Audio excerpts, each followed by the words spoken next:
Bienvenue pour cette nouvelle séquence des paroles de la vie éternelle. Dans cette vidéo, bien sûr, vous allez voir mon visage, mais vous allez entendre une autre voix que la mienne. Et cette voix, c'est celle de la sœur Nadège qui vit en République démocratique du Congo, dans la région du Kivu, qui, de là elle est, ayant pu écouter les enseignements que je diffuse, m'a envoyé ces témoignages. Je vais seulement vous le faire écouter. Et après, je dirai juste quelques mots, mais ce sera surtout les témoignages de la sœur Nadège. Écoutons donc. Bonsoir, pasteur. Bonne année 2022. Merci beaucoup, pasteur, pour les enseignements. Et je suis vraiment contente. Et à chaque fois que j'attends ces enseignements, ça me fait du bien et ça me pousse à lire la Bible. Moi, je peux dire que vraiment le Seigneur est merveilleux. Il a fait vraiment de merveilleuses choses pour moi, de bonnes choses pour moi. Le Seigneur est vraiment bon, c'est ce que j'allais dire. L'année 2020 n'était pas facile pour moi. J'étais malade. Mais je peux dire que l'année 2020 a été l'année la plus heureuse de ma vie. Peut-être que en disant ça, j'ai l'air de me contredire, mais ça n'a pas été facile parce que j'étais malade. J'avais un problème avec mes yeux et j'avais un problème à la jambe. Je ne pouvais même pas me tenir debout et j'ai fait des mois et des mois, donc je ne marchais pas. Et un jour, l'une de mes belles-sœurs va m'envoyer un numéro d'un pasteur. Elle va me dire non, il faut que je parle avec ce pasteur. Donc, elle a tout expliqué au pasteur, mon cas. Et le pasteur avait demandé que je l'appelle. J'ai dit, bon, comme tu lui as déjà donné mon numéro, je l'ai appelé et on a essayé un peu de parler avec le pasteur. On a juste parlé une seule fois. Alors, j'ai dit à ma belle-sœur, je ne sais pas trop comment te dire ça. Peut-être tu vas trouver que je suis pas peut-être intéressée, mais en réalité, il y a quelque chose qui ne colle pas chez ce pasteur. Oh, qu'est-ce qui ne va pas? J'ai dit non, non, non, je ne sais pas, je vais d'abord voir. Donc, la deuxième fois, ce pasteur va m'envoyer un audio. J'ai suivi, j'ai écouté l'audio et après, il m'a envoyé le numéro de son groupe. Il dit, oh non, il faut que je témoigne sur le groupe et que quand j'étais envoyé la prière, tu as prié et tu as commencé à marcher. J'ai dit, non, non, non, je ne dois pas dire ça. Bon, bref, parce que l'histoire est tellement longue, j'ai arrêté. Et comme je n'avais pas fait ce qu'il voulait, il m'appelait plus, il n'envoyait plus de messages, même quand je le saluais, il ne répondait plus. Alors, un jour, parce que d'abord, quand ma belle-sœur m'a envoyé le numéro de ce pasteur, il avait fait une confusion, il m'avait envoyé deux numéros à la fois. Et il y a un autre pasteur qui m'appelait, c'est lui qui m'appelait souvent, qui m'envoyait des audios et des prières, mais ça ne marchait pas, ça ne m'intéressait pas du tout.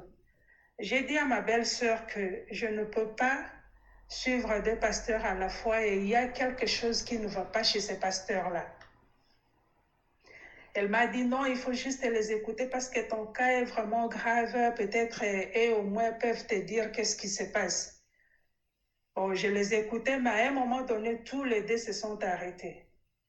Et l'autre qui m'appelait souvent va me dire que tu veux savoir qui t'a fait du mal. J'ai dit, comment ça? Oh, tu vois le problème que tu as dans la jambe. C'est pas un problème naturel. J'ai dit, oui, je sais ça. C'est la plupart, les gens d'ici m'ont déjà dit que c'est une maladie que l'on ramasse, c'est peut-être quelqu'un a un problème avec toi. Oh non, mais je vais te dire que les gens qui ont fait ça, ceci, ceci. J'ai dit, bon, vraiment, pasteur, je n'ai pas vraiment besoin de savoir qui m'a fait ça. Parce que le fait seulement de savoir qui m'a fait ça, qui est à la base de ma souffrance, ne va pas m'aider parce que je souffre vraiment. Oh non, je vais juste, comme tu ne veux pas que je te dise leur nom, je vais juste te donner un signe. D'ici 4 matins, tu vas voir les gens qui t'ont fait du mal vont commencer à... Donc, vont tomber malades. J'ai dit, mais j'ai pas besoin que quelqu'un tombe malade. Est-ce que si quelqu'un tombe malade aujourd'hui, je serai guéri? J'ai pas besoin de ça. Alors, lui aussi, je l'ai laissé de côté.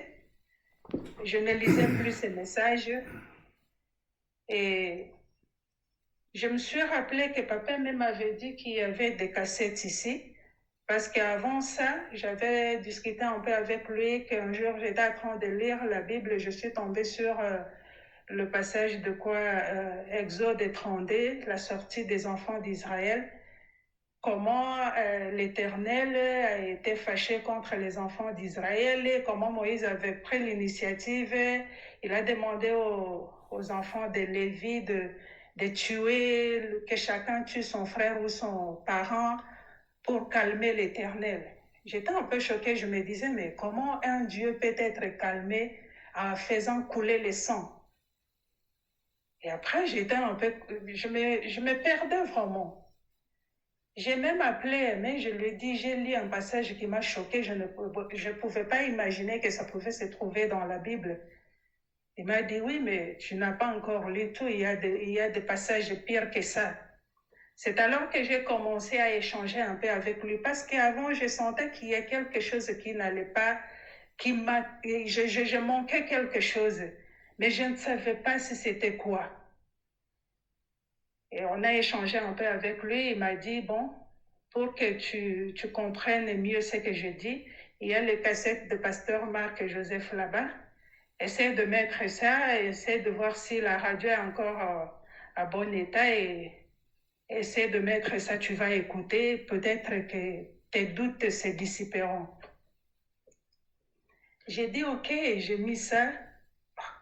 Quand j'étais en train d'écouter, j'ai mis ça juste, je me suis dit, il y avait une fille qui était à côté de moi, je lui ai dit de m'aider à je lui ai demandé de m'aider à mettre la cassette en place et j'ai commencé à écouter.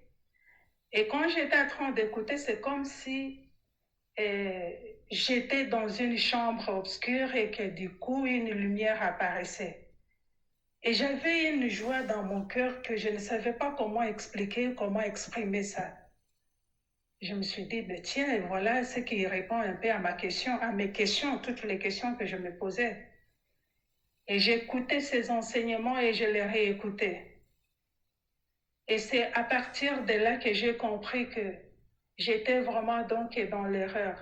Prier l'Éternel, finir par le nom de Jésus-Christ. Et ce jour-là, vraiment, je dis, c'était le jour le plus merveilleux de ma vie.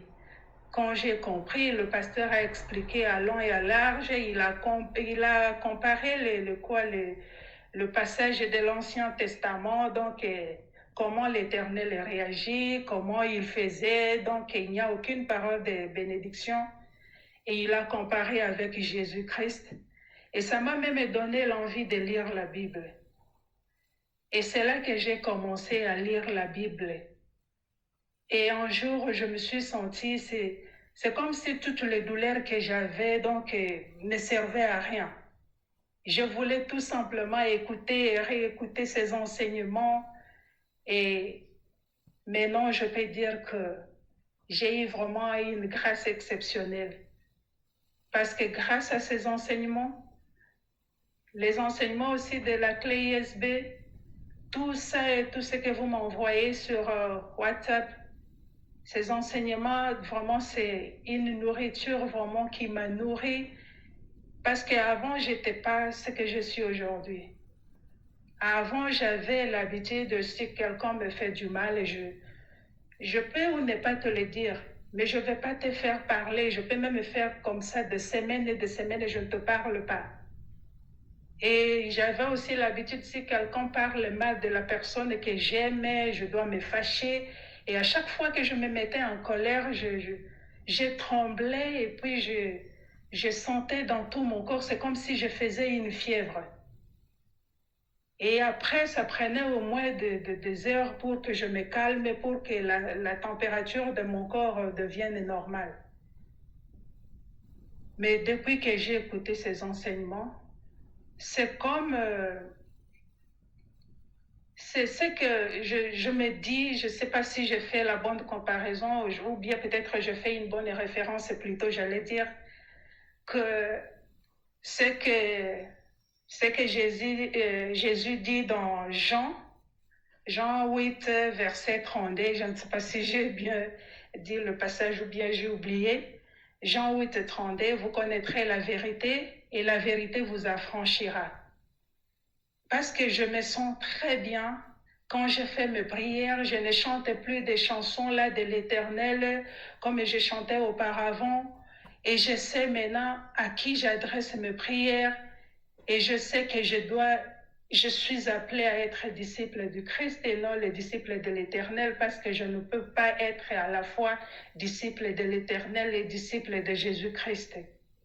Ça m'a poussé à lire la Bible. Et à chaque fois que je lis la Bible et que j'écoute les enseignements, donc c'est comme si je découvrais toujours une nouvelle chose. Ça me fait vraiment du bien et je rends grâce à Dieu pour ça. Et maintenant, j'ai quelque chose que je ne sais pas comment expliquer et comment expliquer parce qu'avant, quand je priais, j'avais l'habitude de louer. Je commençais d'abord par chanter. Je chantais les chants là, les chansons là de l'Éternel, ceci, cela. Mais après avoir écouté ces enseignements, j'ai commencé maintenant à trier des chants qui glorifient seulement Dieu, qui glorifient le Père de notre Seigneur et qui glorifient le Seigneur. Et j'ai compris que quand je chante une chanson, peut-être une chanson populaire, à la fin de ça, c'est comme s'il y a des paroles qui me montent au cœur. Et quand j'ouvre ma bouche, je chante et je classe donc ces paroles, c'est comme si c'était donc une chanson qui existait déjà. Mais quand je finis de prier, peut-être 1 heure ou 2 heures plus tard, j'oublie la chanson. Et si je dois encore prier, même si je prie 2 ou 3 fois par jour, il y a toujours des paroles qui remontent dans mon cœur. Au lieu de parler, je chante ces paroles et ça devient une chanson. Et je ne sais pas, mais après 2 ou 3 heures, j'oublie cette chanson-là. Mais à chaque fois, j'ai une chanson qui monte dans mon cœur. Alors, je vais dire vraiment merci, merci beaucoup. Parce que vous ne m'oubliez jamais, vous m'envoyez toujours des enseignements. Je suis vraiment très contente. Avant, j'avais peur de la mort. Je me disais, je ne peux pas mourir et je n'ai pas encore fait ça, je n'ai pas encore eu ça. Mais avec toutes ces promesses, avec ces enseignements, je me dis, ben, il y a une seule chose dont je me dis, si je dois mourir aujourd'hui, est-ce que j'irai vraiment au ciel parce que je n'ai pas reçu encore le vrai baptême? Mais malgré ça, vraiment, je suis en paix. Même si j'ai des problèmes, même si j'ai des difficultés, même si je suis malade, c'est comme s'il y a une joie qui couvre tous ces problèmes-là, toute la souffrance que j'ai. Et je ne sais plus quand est-ce que j'ai un problème ou quand est-ce que j'ai pas un problème parce que j'ai une joie que je me dis, je ne sais pas si cette joie disparaîtra. Et je prie pour que cette joie ne disparaisse pas. Et même, je suis maintenant quelqu'un, je peux attendre quelqu'un en train de parler de moi ou peut-être parler mal de quelqu'un que j'aime. Je peux passer sans rien dire et je ne vais même pas me mettre en colère. Et je rends vraiment grâce à Dieu pour ça. C'est pourquoi j'ai dit que l'année 2020 a été une année, c'était pas facile d'abord pour moi, mais c'était une année donc Je crois qu'elle s'est trompée, la c'est plus l'année heureuse de 2021 toute ma qu'elle veut vie. dire. parce que j'ai compris enfin celui que je dois suivre et celui que je devrais connaître. Merci beaucoup, pasteur, et que Dieu vous bénisse.